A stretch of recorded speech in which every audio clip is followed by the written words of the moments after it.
पाकिस्तान तहरीक इंसाफ ज़िले दादू के सदर हैदर सियार प्रेस कॉन्फ्रेंस कंदे चयो त पूरे मुल्क में थींदड़ इलेक्शन 2024 में पाकिस्तान तहरीक इंसाफ तरफां दादू के क़ौमी तक एन 228 ऐं दादू के सूबाई तक PS 82 ते ज़ुल्फ़कार अली मल्हा के नामज़द कयो वियो आहे, जंहिंजो इंतख़ाबी निशान डॉल्फिन आहे।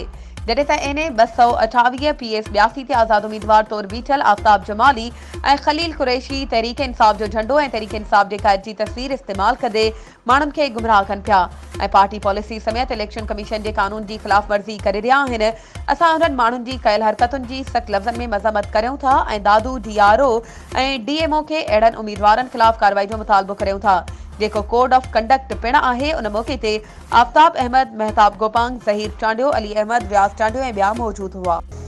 इलेक्शन 2024 जे सिलसिले में तव्हां बि पंहिंजे तक जे पसंदीदा उम्मीदवार खे कामयाब बणाइण ऐं इलेक्शन मुहिम में सपोर्ट करण लाइ CN न्यूज़ ते इश्तिहार ज़रिए पंहिंजे उम्मीदवार जी चूंड मुहिम में हिस्सो वठी सघो था त पोइ देर छाजी।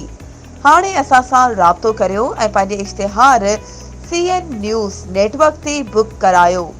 वधीक राब्ते लाइ WhatsApp नंबर 03447223464। तेज़ तरीन news network CN news plus.